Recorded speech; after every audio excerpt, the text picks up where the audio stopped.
இறந்தவரின் உடலை கோவில் வழியாக எடுத்து வரக்கூடாது. விநாயகர் சிலைகள் பிரதிஷ்டை செய்யப்பட்டிருந்த பகுதியில் சர்ச்சை. உடலோடு வெகு நேரமாக காத்திருந்த இஸ்லாமிய பெருமக்கள் வேதனை.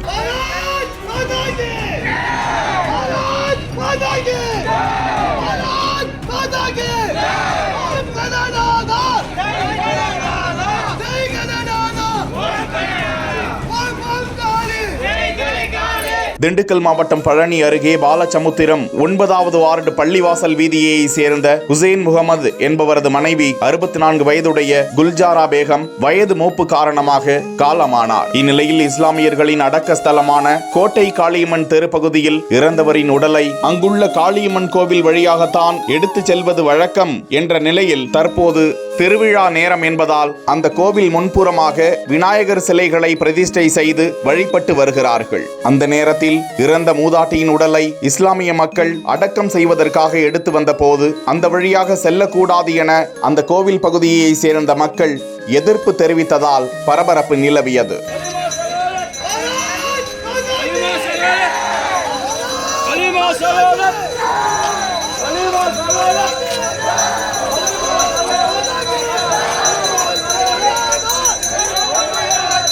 இதனால் உடலை அடக்கம் செய்ய எடுத்துச் செல்ல முடியாமல் நீண்ட நேரமாக மக்கள் காத்திருந்ததால் இது குறித்து பழனி காவல்துறை துணை கண்காணிப்பாளர் தனஜெயன், ஒட்டஞ்சத்திரம் டிஎஸ்பி முருகேசன், தாலுகா இன்ஸ்பெக்டர் தென்னரசு தலைமையில் அப்பகுதியில் குவிக்கப்பட்ட போலீஸ் துக்க வேட்டினரிடமும் பொதுமக்களிடமும் பேச்சுவார்த்தை நடத்தி போலீசார் பாதுகாப்புடன் இறந்த மூதாட்டியின் உடலை அடக்க ஸ்தலத்திற்கு எடுத்துச் செல்ல வழி ஏற்படுத்தி கொடுத்தனர். உடலை எடுத்துச் செல்லும் போது விநாயகர் சிலை வைத்திருந்த அந்த பகுதி மக்கள் திடீரென விநாயகருக்கு தீபாராதனை காட்டியும் ஓம் காளி, ஜெய் காளி, பாரத் மாதா கி ஜெய் என்று கோஷங்களை எழுப்பியதால் அப்பகுதியில் பரபரப்பு நிலவியது.